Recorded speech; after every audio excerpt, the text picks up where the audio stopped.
Hi, Frank Thacker here, and welcome to the Daily Peacemaker. We've been talking the last few times about the interrelatedness of nonviolence and the evolution of consciousness. And basically, as you live more nonviolently in your daily life, you seem to evolve, and as you evolve, you seem to be able to live more nonviolently. It's all about moving into the oneness. So let me read a list of things and see which one jumps out to you. So you got unity, you got oneness, you've got the beloved community, you've got the omega point, non-dualism, unity consciousness, integral consciousness, nirvana, heaven on earth. So you got all those ideas or nomenclatures. Oh, that's a big word, huh? And I don't know which, just play with whichever one strikes you. The one that strikes me the most is the beloved community. And that is pretty much tied to when I was being certified to be a nonviolence teacher. We worked on these steps, and it was grounded in the steps and principles of King and Nonviolence. And one of the principles is the beloved community is the framework for the future. And what the instructor did with that, he took the notion of building a house and used it as a metaphor for building the love community. Excuse me. And I don't remember all the details, but if you take the notion of building a house and spend some time looking at that, that takes a lot of materials, a lot of planning, a lot of people doing good works, just a whole complexity of things. And then the more those things can work together and those people can work together, the sturdier, the better the house is, and the quicker it gets done. So we took that notion and used it as a metaphor for building the beloved community. And I think one of the examples he used was if you're building a house, you need nails, and you need good nails and strong nails. And he said, if you're building the beloved community, and you can compare nails to, say, acts of kindness. So in building the beloved community, you need a lot of acts of kindness, and it's maybe a small thing like nails are, but it's that you can see when you're building a house, good nails are very important, just as acts of kindness are. Excuse me. I think he did something with windows, like when you're building a house and you look out of different windows, you get a different perspective. And he said when you're building the beloved community, it's good to be able to have different perspectives. So Joe might think this is the best thing to do and marry that. And you need to be able to maybe get a good view or understand their perspectives, change yours or shift yours and be able to take a look at theirs. I think another one he used was clean up, like at the end of the day, if you have a good crew building your house, they'll clean up at the end of the day. And if you're going to work on the beloved community, maybe it's good to clean your mind out every so often with a little meditation. So I found that to be a really playful image, a very helpful image also to look at building a house and what are the metaphors in building a house that can be applied to building the beloved community. And I guess the big one is if you're building a house, you need everybody to work together, or the better they work together, the better the house is going to be. So the plumber and the electrician, if you need them for a particular project, it would be good if they showed up at the same time. So that whole notion of working together and everybody using their skills to build a better house or the beloved community. And now let me flip that over, that whole idea to the evolution of consciousness. And so if you're evolving, or if the levels of consciousness, the easiest way to look at it is there's the egocentric, the ethnocentric, and the world-centric.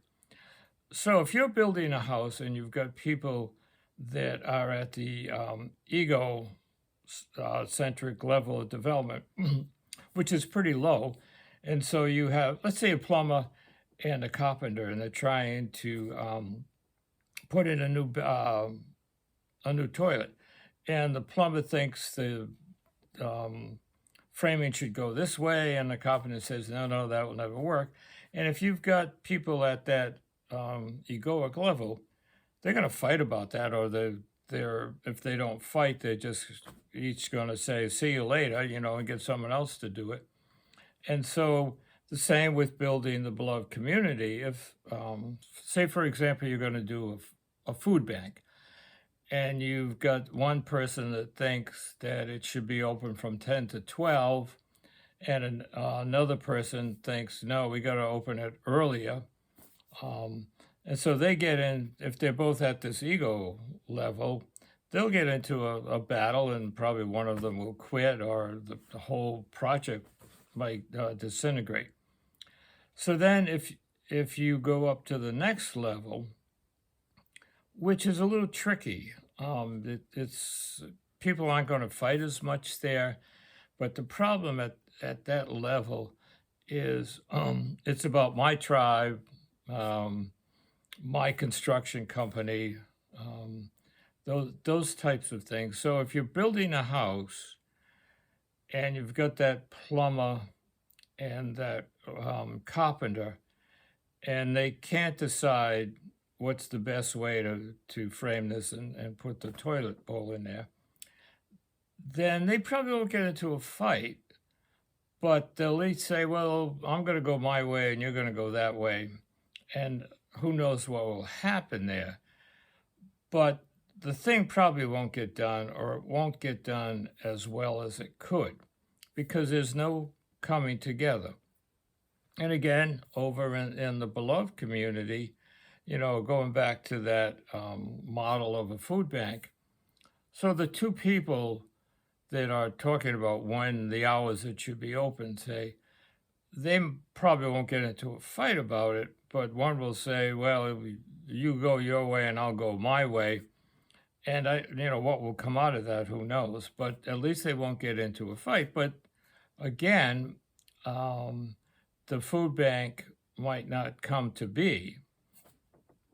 So there's a level there where, it's that whole thing that is pretty common nowadays, to agree to disagree, which is better than fighting about it. But if you agree to disagree, you're not going to get anywhere, because there's no coming together. So then when you get up into that higher tier of realizing the oneness, and that you've got some good stuff and you've got some good stuff, so let's put it together and not compromise. So the plumber and the carpenter, just go back to that example, they might, instead of either at that low level having a big argument and getting mad at each other and not talking to each other, or even at the second level, each going their own way, and the carpenter doing his thing and the plumber doing his thing, if they come together and talk about it, they might come up with a third way that's better than anything they had before. So this whole notion of building a beloved community, which is the same as those things we mentioned at the beginning, the oneness, unity consciousness, non-dualism, they're all kind of talking about the same thing, this culture of peace where the value and dignity of every human person is honored and respected. Well, not only humans, but every living being. And that kind of when you start to do that, you come up with new ways of doing things, and it can move us closer to that oneness. So, I'll leave you with some of those thoughts just to play around. What's your role in building the beloved community? What are your skills, and what are you doing to build a beloved community? And going back to that building the house, there's just a ton of things that have to go into that. Some may seem small, like nails and windows, but they have a tremendous effect. So no matter how we get caught up in this, I can't do anything model. Actually, we all can do something, and even though it might seem small and insignificant, when you put it in the framework uh, of building a house, if you got a stud in there that's a little crooked, that could throw everything off. Or someone, the nails were not good nails. And so there's just a ton of things that um, go into building the beloved community. And we all have a part in doing that. So, with that in mind, I think we've got some good ideas there. So, as always, good to be with you, and love to have some feedback. And hopefully, we will meet again soon. So, peace be with you.